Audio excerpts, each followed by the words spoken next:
The film which you are about to see is an account of the tragedy which befell a group of 5 youths, in particular, Sally Hardesty and her invalid brother, Franklin. It is all the more tragic in that they were young. But had they lived very, very long lives, they could not have expected, nor would they have wished to see as much of the mad and macabre as they were to see that day. For them, an idyllic summer afternoon drive became a nightmare. The events of that day were to lead to the discovery of one of the most bizarre crimes in the annals of American history, the Texas Chainsaw Massacre.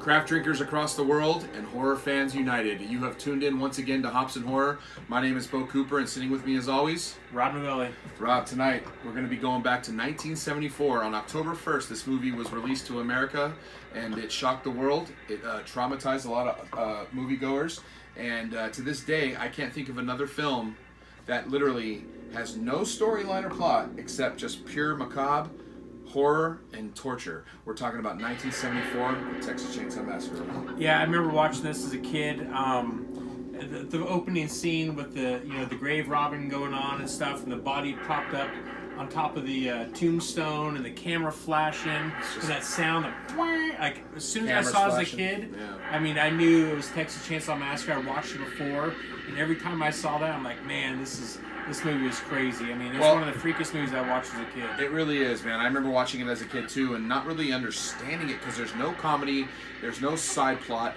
You're talking about a young girl by the name of Sally Harvestine, her group of friends, and her incompetent brother who's in a wheelchair, Franklin.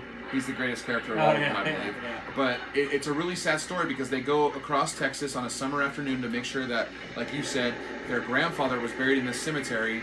And there was a local grave robber going around and actually taking the bodies out of the graves and making them actually like a statue of mockery. So they wanted to check to make sure that their family member wasn't, made a mockery. And they ended up going to their old farmhouse that their family owned.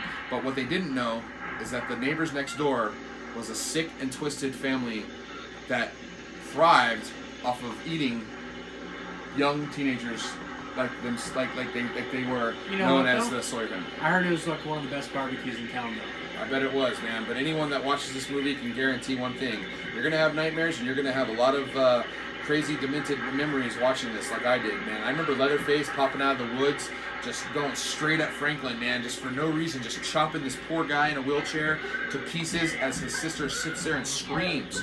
I mean, guys, 1974 Texas Chainsaw Massacre is the iconic movie that I believe changed horror forever. Yeah, I mean, when I watched this film, I didn't realize it at the time, but this film is inspired by Ed Gein out of Wisconsin, right? Which also inspired Psycho and many other movies. And stuff Leatherface, he cuts the skin off his victims. He places it on his face. He dresses like a woman, so he has that trans, sexual vibe going on, kind of like Ed Gein did.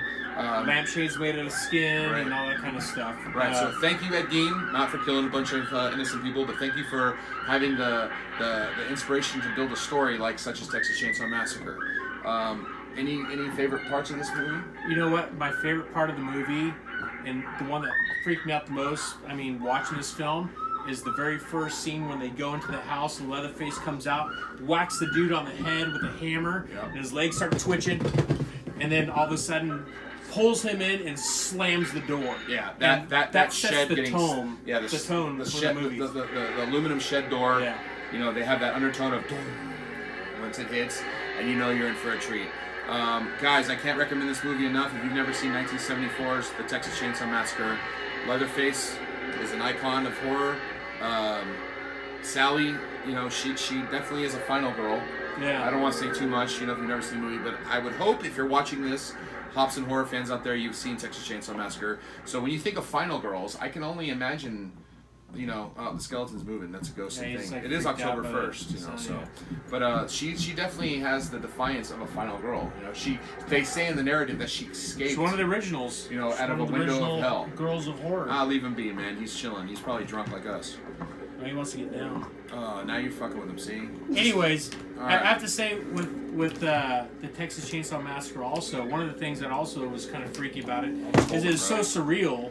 It was like, you watch a lot of the old horror movies, like even like Friday the 13th and Halloween, there's a score behind it. Right. But when you're watching Leatherface do his murders, I mean, it's no sound, like no music in the background. It makes it super surreal, like, you know what I mean? Well, that's why they just zoom in on the screaming factor of, Sally sitting at the dinner table, just screaming bloody murder, helplessly. So many good parts in this movie. Yeah, and you got the hitchhiker figure right here, played by Ed Neal. He was a great guy. I met him at Monsterpalooza. Super nice guy. What an amazing role he played. Just a weird dude. He has a lot of voice acting now, actually. Like tons of voice acting. That's his career now, and the guy has tons of different voices. A lot of anime and all that kind of stuff. Really? Yeah. Crazy. You should make a Texas Chainsaw Massacre cartoon. How cool would that be? That'd be awesome. Shout out to Gunnar Hansen. I met him a couple times at Monsterpalooza. Rest in peace. Super nice guy. Rest in peace, the OG Leatherface. Yeah. I have a picture with him that I'll be showing. Actually, I already showed it in the opening.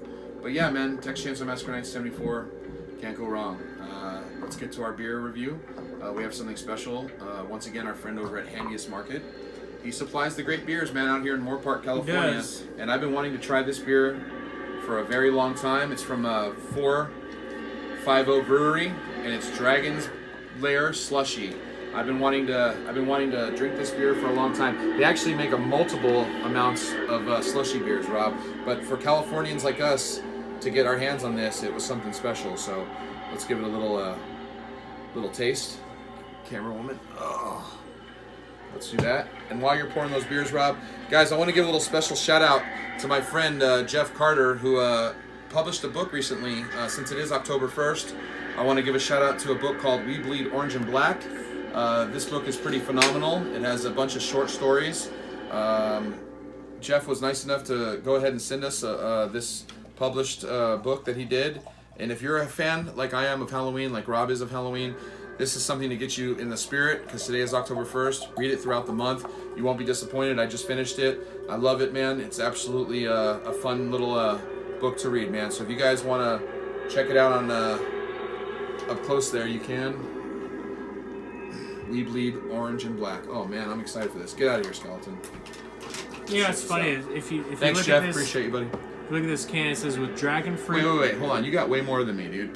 Show the camera. Look at the bulb on your glass, though. No, dude. No. Put it down.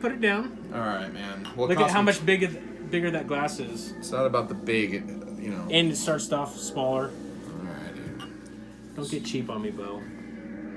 Well, for 20... I'm just kidding. Cheers, guys. Cheers.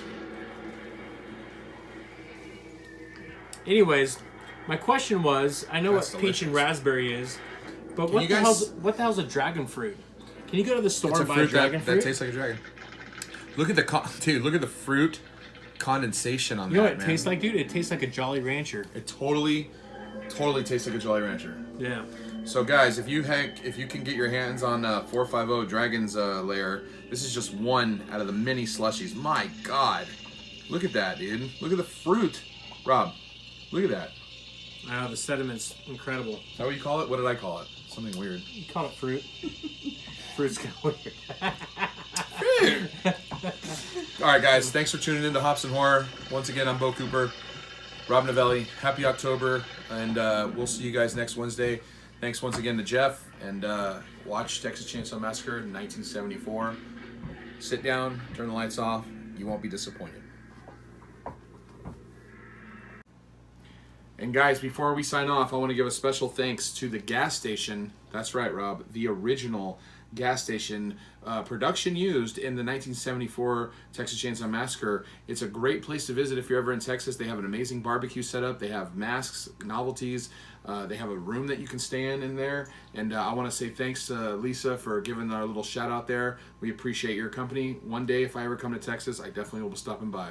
Cheers to the gas station, guys. Thanks, Lisa. Appreciate it. Hey guys, I'm standing here at the gas station where they filmed the Texas Chainsaw Massacre. We're open Tuesday through Sunday, 10 to 7. We have barbecue. We have all your collector needs from shirts, posters, and toys. We also have cabins if you dare to come stay the night. We also do conventions. We're going to have it February 19th, 20th, and 21st, 2021. You should check us out on social media, and thanks for watching Hops and Horrors.